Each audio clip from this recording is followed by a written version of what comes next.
14 जून 2020 के दिन ने पूरी दुनिया को झकझोर के रख दिया।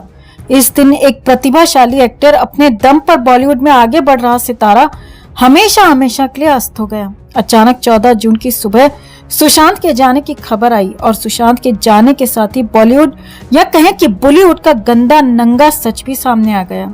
सच्चाई सामने आई ग्रुपिज्म की, नेपोटिज्म की, कैंपिज्म की और किसी को सोशल सर्कल में अकेला छोड़ देने की। बावजूद इसके कि वो बहुत टैलेंटेड है, आपकी इंडस्ट्री में बहुत अच्छी फिल्मों में काम कर चुका है, लेकिन अगर वो आउटसाइडर है, टीवी से आया है, तो हर मुमकिन कोशिश करो उसे रोकने की, उसे तोड़ने की, उसे बार बार बर्बाद करने की, जो कि इस गटरवुड ने सुशांत के साथ किया। और इस बात के लिए उन दिनों जो दो नाम सबसे पहले और सबसे ज्यादा चर्चा में आए वो थे तिरछी टांग वाली किरण मौसी और कभी दीपिका तो कभी रिहाना को कॉपी करते कॉपी पेस्ट वाली so called self acclaimed star kid nepo kid Alia Bhatt का, जिन्होंने मिलकर सबसे पहले सुशांत को बर्बाद करने की शुरुआत की थी। और तब सुशांत ने इन दोनों को ही मुंह तोड़ जवाब भी दिया था। तो आखिर ऐसा क्या किया था किरण मौसी और कॉपी कैट आलिया भट्ट ने? कैसे सुशांत ने दोनों को कर दिया था शर्मिंदा? आपको दिखाते हैं, बताते हैं सब। आप भी इस खबर को ज्यादा से ज्यादा लाइक और शेयर कर अपना प्यार और सपोर्ट दिखाएं और कमेंट में इसे लेकर आप भी अपनी बात, अपनी राय जरूर रखें। चैनल के साथ जुड़कर चैनल को सब्सक्राइब कर हमारी आवाज बने। तो सुशांत के जाने के बाद ऐसी खबर आई थी जिससे पता चला कि सुशांत सिंह राजपूत को न सिर्फ अकेला छोड़ा गया था, न सिर्फ उन्हें बड़े बैनर्स ने फिल्में देना बंद कर दी थी, बल्कि जो फिल्में ऑलरेडी चल रही थी उन फिल्मों को रुकवाने की, देरी करवाने की और उस प्रोजेक्ट को बंद करवाने की भी भरपूर कोशिश की गई थी।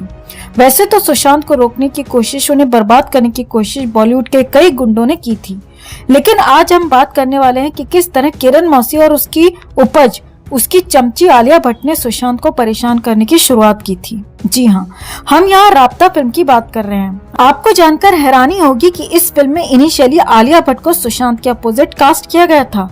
इस फिल्म के लिए आलिया ने अपनी डेट्स तक दे दी थी, वहीं सुशांत सिंह राजपूत ने भी अपनी डेट्स दे दी थी। बताया जाता है कि आलिया ने जल्द से जल्द शूटिंग शुरू करने का प्रेशर बनाया था, क्योंकि वो उस वक्त बिजी चल रही थी।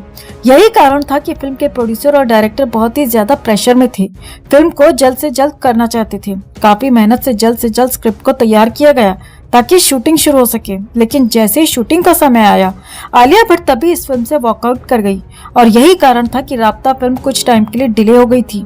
फिल्म की लीड एक्ट्रेस ही नहीं है तो फिल्म की शूटिंग कैसे हो सकती है? कहा जाता है कि आलिया भट्ट ने इस फिल्म से एंड टाइम पर वॉकआउट इसीलिए किया क्योंकि तब करण जौहर ने उसे फिल्म ऑफर कर दी थी, जो फिल्म आज तक नहीं बन पाई है। लेकिन किरण मौसी की इसी फिल्म के लिए आलिया भट्ट ने तब राब्ता से वॉकआउट कर दिया था, करण के कहने पर ही। और बताया जाता है कि किरण मौसी तब सुशांत को बर्बाद करने के मिशन में जुड़ चुकी थी। किरण मौसी दूसरे बैनर्स के साथ सुशांत के खिलाफ गैंग में शामिल हो चुकी थी ताकि इस आउटसाइडर को इंडस्ट्री से बाहर किया जा सके। और तब आलिया की जगह कृति सेनन को इस फिल्म में लिया गया और फिर इस फिल्म को बनाया गया। बताया जाता है कि पहले आलिया के प्रेशर में फिल्म की स्क्रिप्ट रेडी करना और फिर एंड टाइम पे आलिया का ही वॉकआउट कर जाना, ये कारण बन गए फिल्म के ज्यादा न चल पाने की। हालांकि सुशांत की एक्टिंग की तब भी जमकर तारीफ हुई थी। तो जिस वक्त ये किस्सा हुआ था आलिया भट्ट के वॉकआउट करने का, उस वक्त सुशांत सिंह राजपूत ने ट्विटर पर भी अपनी नाराजगी और अपना गुस्सा शेयर किया था, बिना किरण मौसी या आलिया भट्ट का नाम लिए, जिससे साफ होता है कि सुशांत इस गैंगबाजी से कितने परेशान थे। बावजूद इसके वो खुलकर अपनी नाराजगी नहीं जाहिर कर सकते थे, क्योंकि ये गैंगबाज पहले से ही सुशांत को आउट करने की कोशिश में लगे हुए थे। तो सुशांत ने ट्विटर पर लिखा था, ये बहुत ही हंसी की बात है कि किस तरह से लोग दूसरों के प्रोजेक्ट्स को बंद करवाते हैं, उनके प्रोजेक्ट्स में रोड़ा अटकाते हैं अपने पर्सनल गेन के लिए। तुम्हारी इन हरकतों की कहानियां तुम्हारी फिल्मों की कहानियों से ज्यादा चर्चित हैं। आलिया भट्ट ने एंड टाइम पर किरण मौसी के लिए इस फिल्म को ना कह दी थी, क्योंकि किरण मौसी बॉलीवुड में इस नेपो किड की मेंटर है। उसी ने आलिया को लॉन्च किया है और इसने किरण मौसी के बैनर की कई फिल्मों में काम किया है। अब आलिया ने किरण मौसी की फिल्म के लिए राब्ता से वॉकआउट कर लिया, ये वो बात है जो बाहर आई, लेकिन अंदर खाने से जो खबर आ रही है उसके मुताबिक इस किरण मौसी ने आलिया को समझाया था कि वो सुशांत से कहीं ज्यादा बड़ी एक्ट्रेस है और अगर उसने एक टीवी से फिल्मों में आए एक्टर के साथ काम किया तो उसकी मार्केट वैल्यू, उसकी ब्रांड वैल्यू पर गलत असर पड़ेगा। और इसीलिए ही आलिया ने बिना ये सोचे कि एंड टाइम पे उसके इस तरह से वॉकआउट करने से फिल्म पर असर होगा और इवेंचुअली इस फिल्म की पूरी क्रू को सफर करना पड़ेगा। और सबसे ज्यादा जिस पर इसका नेगेटिव इम्पैक्ट होगा वो सुशांत सिंह राजपूत, जो कि इस फिल्म के हीरो थे और अपनी कड़ी मेहनत से इस ruled by nepo kids industry में अपनी जगह बनाने की कोशिश कर रहे थे। तो सुशांत सिंह राजपूत के जाने के बाद बॉलीवुड की काली घिनौनी सच्चाई सामने आई कि एक टैलेंटेड आउटसाइडर को यहाँ डुबाने के लिए, बर्बाद करने के लिए कितने फंडे अपनाए जाते हैं, कितने घिनौने हथकंडे अपनाए जाते हैं। तो सुशांत के खिलाफ किरण मौसी और कॉपीकैट आलिया की इस गंदी साजिश पर आप क्या कहना चाहेंगे? कमेंट में से लेकर आप भी अपनी बात, अपनी राय जरूर रखें और वीडियो को ज्यादा से ज्यादा लाइक और शेयर कर अपना प्यार और सपोर्ट भी जरूर दिखाएं। तो सुशांत सिंह राजपूत ने 14 जून 2020 को इस दुनिया को अलविदा कह दिया था। उन्हें गए 4 साल होने वाले हैं, लेकिन उनके फैंस आज भी उन्हें याद कर रोते हैं। अब हाल ही में सुशांत के एक बेहद करीबी ने बहुत चौंकाने वाले खुलासे किए हैं। उन्होंने बताया है कि 4 दिन पहले ही उन्हें किसी अनहोनी का एहसास हो चुका था। सुशांत से हुई बातचीत से उन्हें अंदाजा लग गया था कि उनके साथ कुछ गलत घटने वाला है, कुछ गलत होने वाला है। तो कौन है सुशांत का वो करीबी? किस अनहोनी का किया है जिक्र? सुशांत ने ऐसा क्या कहा था इनसे? आपको दिखाते हैं, बताते हैं सब।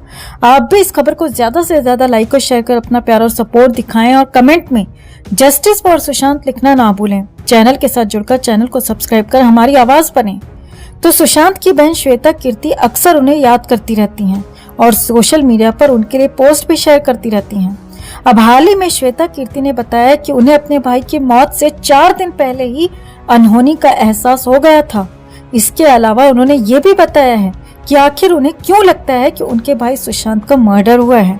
श्वेता कीर्ति ने हाल ही में दिए इंटरव्यू में बताया कि 4 दिन पहले ही मैंने सुशांत को मैसेज किया था कि भाई कैलिफोर्निया आ जाओ, हम साथ में घूमने जाएंगे, यहाँ आ जाओ, मेरे साथ रहो।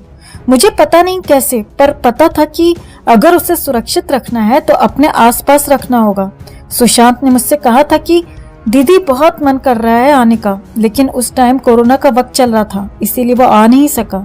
अगर आ जाता तो शायद बच जाता। एक्टर की बहन ने आगे कहा कि मुझे आज भी अफसोस होता है कि काश मैं थोड़ा और जोर देती, काश कुछ तो किया होता। जब मुझे पहले से ही इस अनहोनी का एहसास हो गया था तो मैंने कुछ किया क्यों नहीं? काश किया होता तो आज सुशांत जिंदा होता। श्वेता ने आगे बताया कि मुझे लगता है कि सुशांत अपनी जान नहीं ले सकता।